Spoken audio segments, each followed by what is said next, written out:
누가복음 2장 21절부터 39절까지 말씀 두 가지 주제로 보겠습니다.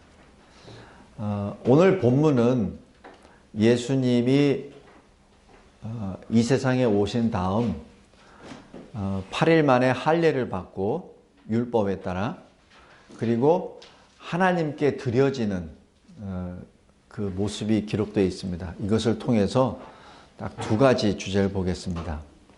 첫 번째 하나는 부모의 역할입니다. 부모는 자기 자식을 위하여 모든 것을 다 합니다. 자기 자식에게 필요한 것은 다 줍니다.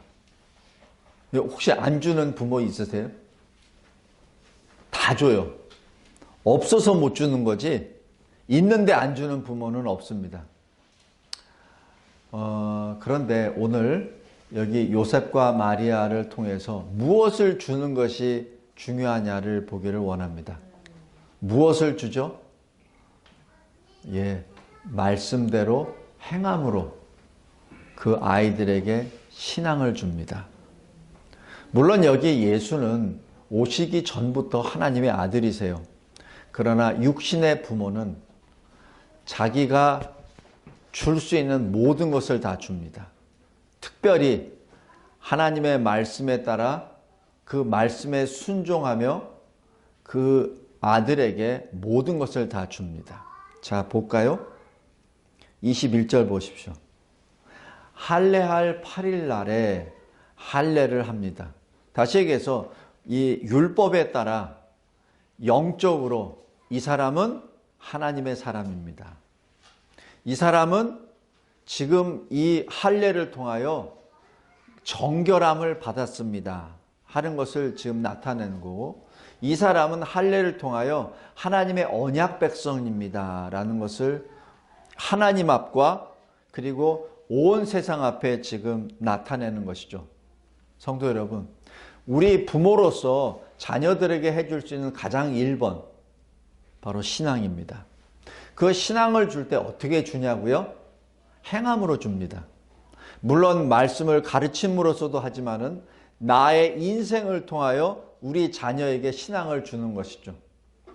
그냥 예수 믿어라, 교회 나가라, 그것이 아니라 내가 예수 믿는 것을 자녀가 보게 하고, 내가 교회 나아가서 헌신하는 것을 자녀가 보게 하고, 내가 하나님 앞에 기도하는 것을 자녀가 보게 하고, 내가 말씀을 읽고 말씀대로 사는 것을 자녀가 보게 하고, 물론 그것을 자녀에게 보이기 위한 목적은 결코 아닙니다.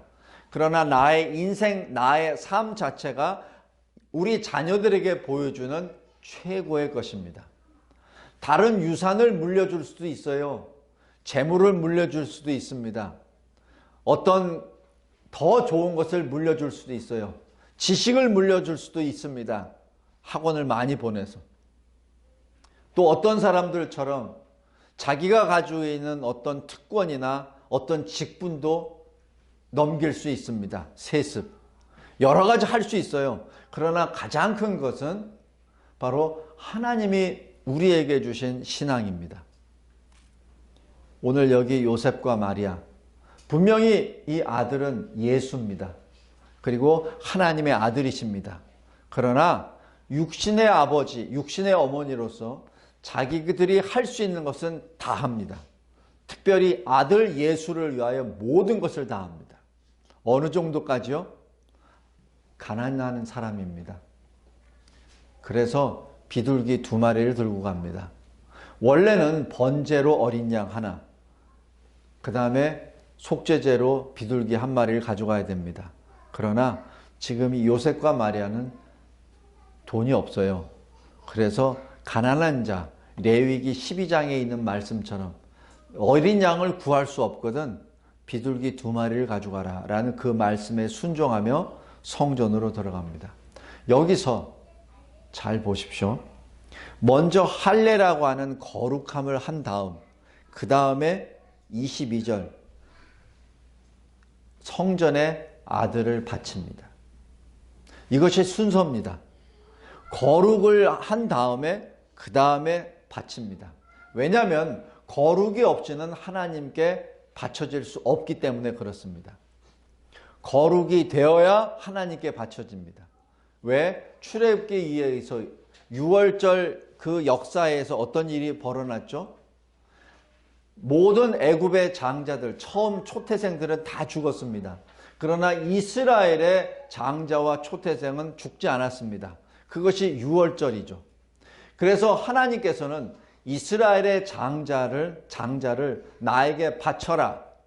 이미 다른 세상들은 다 죽었다. 너희들은 살았다. 너희들은 산 목적은 바로 너희들은 나 여호와의 것이기 때문이라 라고 말씀합니다. 그래서 이스라엘의 첫 아들은 다 하나님께 바치게 되어 있습니다. 분명한 것은 바치기 전에 할례를 받아야 됩니다. 다시 얘기해서 거룩을 받아야 되는 것이죠. 자, 여기 잠깐 주목해 주세요. 우리가 신학적으로 굉장히 이 의와 거룩에 대하여 구분이 잘 안 되는데 바로 여기에서 보겠습니다. 의는 뭐죠? 하나님을 향할 수 있는 성품입니다. 거룩은 의인이 하나님께 나아가 하나님을 섬길 수 있는 자격입니다. 그래서 의와 거룩을 그렇게 구별하기도 합니다. 다시 말씀드립니다.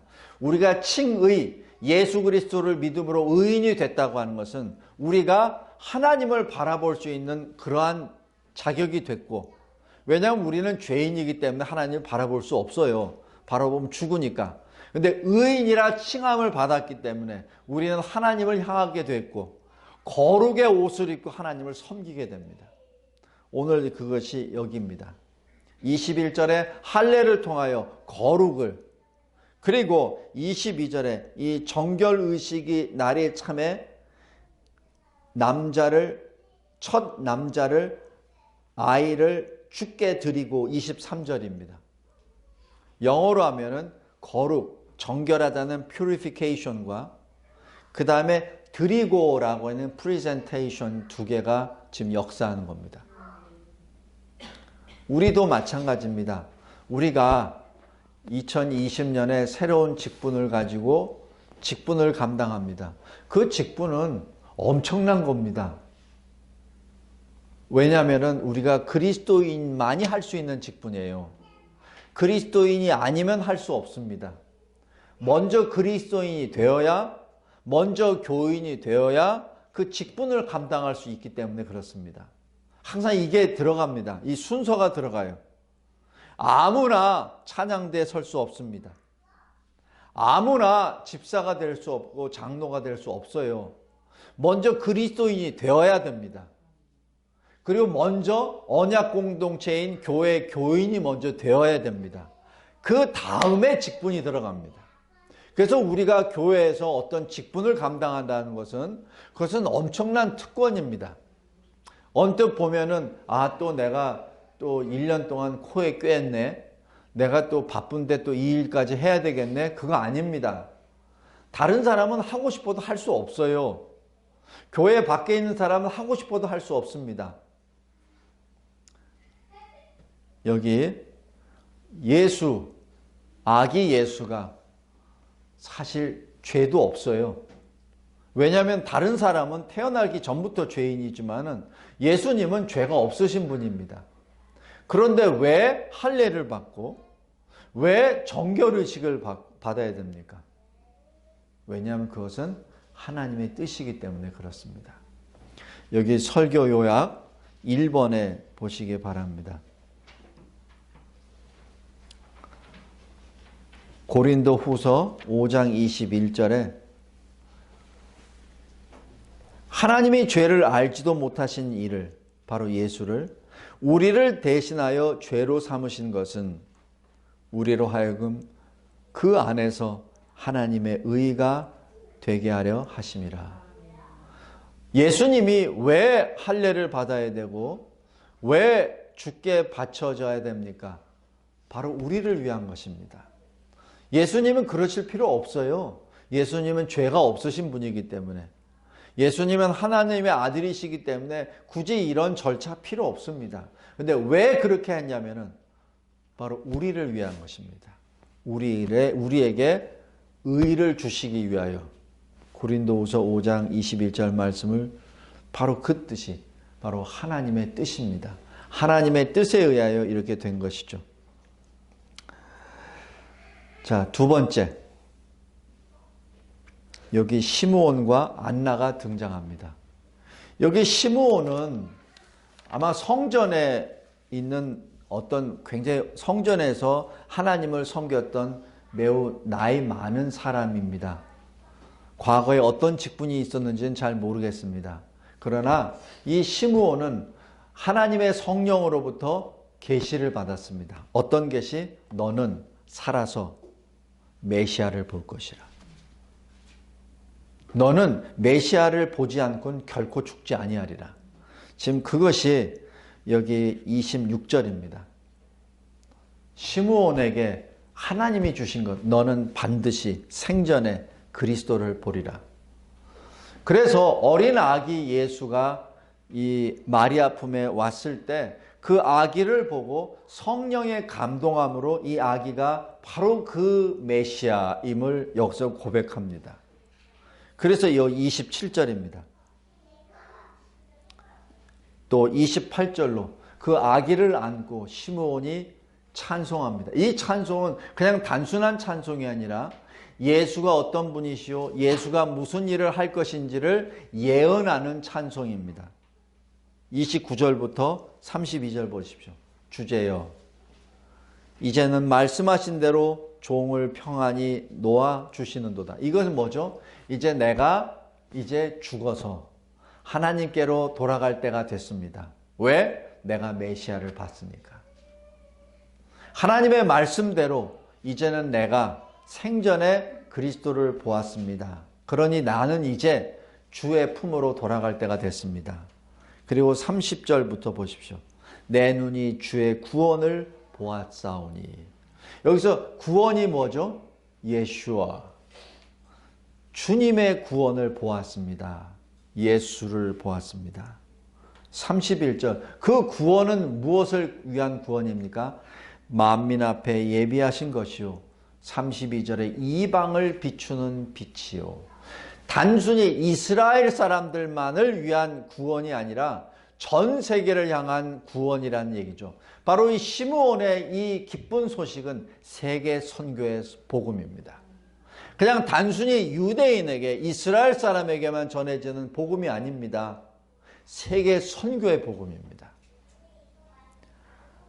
성도 여러분, 이 시므온 왜 지금까지 살았죠? 예수를 증언하기 위해서. 시므온이 여기서 말하든 안 하든 예수는 그대로 예수의 일을 하십니다. 그죠? 근데 왜 시므온이 여기 등장했죠? 예수를 증언하기 위해서. 성도 여러분, 우리의 인생도 마찬가지입니다. 왜 내가 이 세상에 지금 존재하지? 다시 한번 자문하시기 바랍니다. 아니, 성령 하나님께 물으시기 바랍니다. 성령님이시여, 내가 왜 지금 존재하죠? 그냥 단순히 내 가족을 일으키고 단순히 내 자녀를 키우고 이러기 위해서 내가 지금 존재합니까? 아닙니다. 이 시므온의 삶, 마지막 호흡이 남아있는 그 순간에 시므온이 하나님 앞에 하는 것, 하나님, 내가 주님이 약속하신 그 구원을 보았습니다. 그리고 이 구원은 이방 만민을 비추는 빛입니다. 그리고 이스라엘의 영광입니다. 이 말 한마디 하기 위하여 시므온은 지금까지 살았습니다.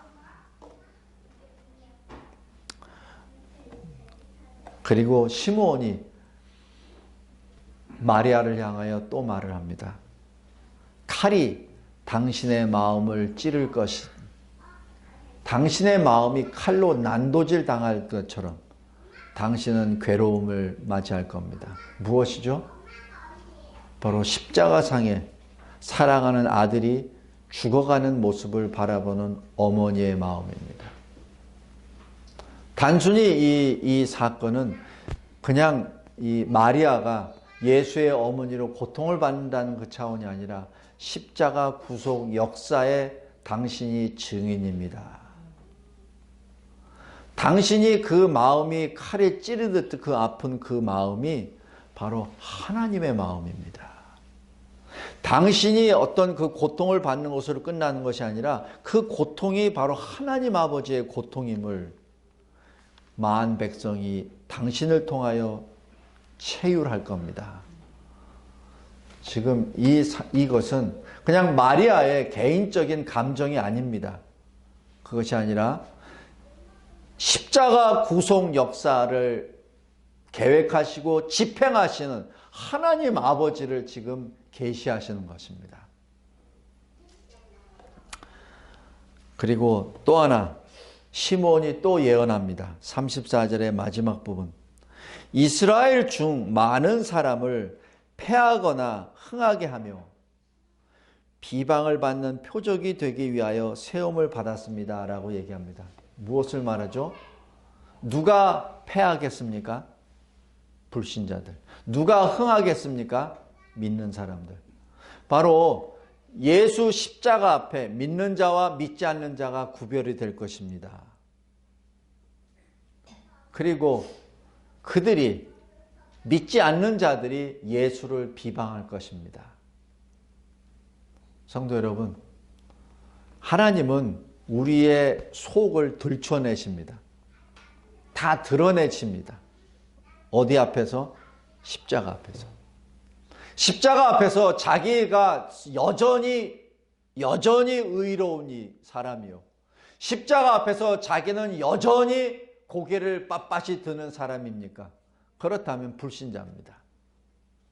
그러나 십자가 앞에 무릎을 꿇고 마음을 찢는 자 있으면 그는 믿는 자입니다. 지금 예수님은 바로 이 십자가 역사를 통해서 믿는 자와 믿지 않는 자를 구분하십니다. 이 세상 그 누구도 믿는 자와 믿지 않는 자를 구별하기 없습니다. 사실 힘들어요. 그러나 유일하게 예수님이 나누어 버리십니다. 무엇으로? 양과 염소를 나누듯이 나누십니다. 지금 그 말씀을 지금 시므온이 죽기 전에 예수 앞에서 지금 증언합니다. 바로 예수가 누구이시며 예수를 통해서 어떤 일이 벌어질지를, 예수의 십자가 구속의 역사가 어떤 역사인지를 지금 여기서 예언하고 있습니다. 시므온, 이 일을 위하여 생명을 얻었고 이 일을 지금 마지막 성전에서 예수 앞에서 증언하고 있습니다. 두 번째 사람이 안나입니다. 안나는 과부입니다. 84세죠. 결혼 7년 만에 과부가 되었습니다. 당시 관례에 따르면 보통 한 20살이 되기 전에 결혼을 합니다. 왜냐하면 당시만 하더라도 전쟁을 치르는 그때이기 때문에 남자들이 일찍 죽습니다. 그래서 조혼을 많이 합니다. 그래서 마리아의 나이도 10대요. 이 안나의 나이도 아마 10대에 결혼했을 겁니다.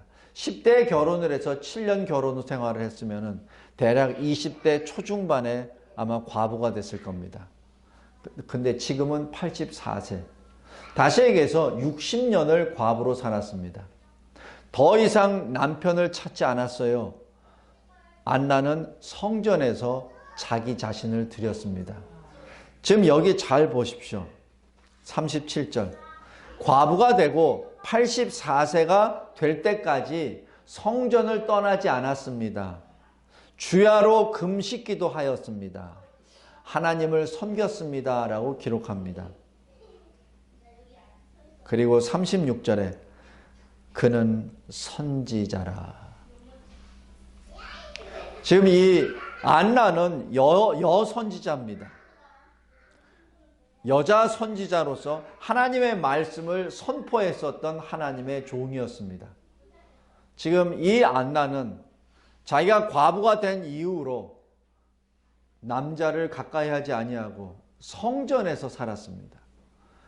자, 여기 또 하나 질문입니다. 왜 안나는 84세까지 혼자 이렇게 살았습니까? 왜 이렇게 성전에서 살았습니까? 목적 하나입니다. 여기 38절입니다. 아기 예수 앞에 나아옵니다. 그리고 이렇게 합니다. 하나님께 감사기도 합니다.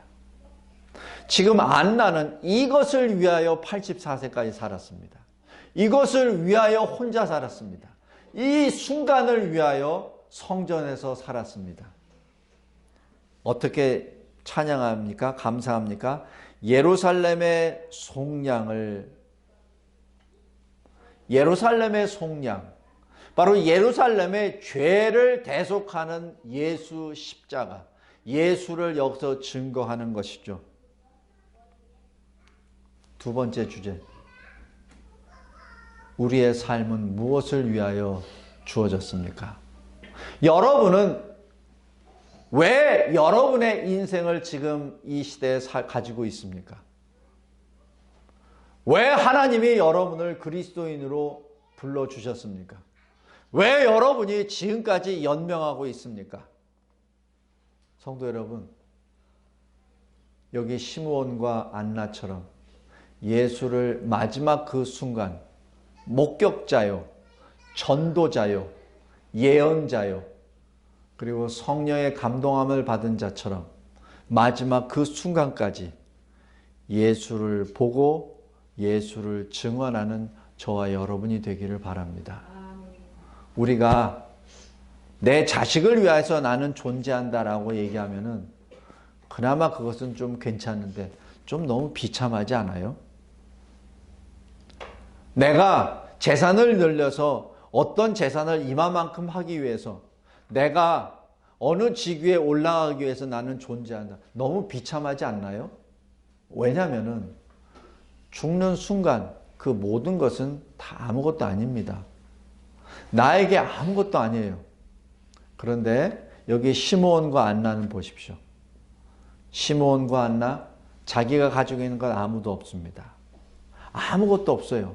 그런데 2000년이 지나고 난 지금에도 많은 그리스도인들이 시므온과 안나를 읽습니다. 시므온과 안나를 통하여 성령의 주신 그 말씀을 우리가 지금 읽고 있고 묵상하고 있고 그 말씀을 연구하고 있습니다. 우리 이런 전도자가 됩시다. 그리고 이런 예수를 증언하는 주의 종들이 됩시다. 2020년, 2019년에 일어나 빛을 발하라고 하는 그 말씀을 주셨습니다. 이제 일어나 빛을 발했으면 이제는 우리의 빛을 보고 많은 사람들이 주께로 돌아오는 역사를 기도합시다. 다니엘 12장 3절 말씀입니다. 그래서 우리 진리와 제자교회 2020년의 표어는 많은 사람들을 주께로 돌아오게 하소서. 우리가 그의 쓰임을 받는 선한 그릇이 되기를 바랍니다. 이 시대 시므온과 안나처럼 모든 생애 전체가 예수 영광을 위하여 살아갑시다. 기도하겠습니다. 하나님 아버지 감사하고 감사합니다. 시므온과 안나 그리고 요셉과 마리아, 이 사람들을 통하여 이 사람들의 인생을 바라봅니다. 세상 사람들은 참 어리석다, 바보 같다라고 볼 수 있습니다.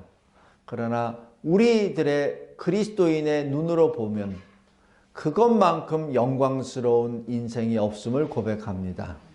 하나님, 2020년에도 이러한 인생 여정을 저희들에게 허락하소서.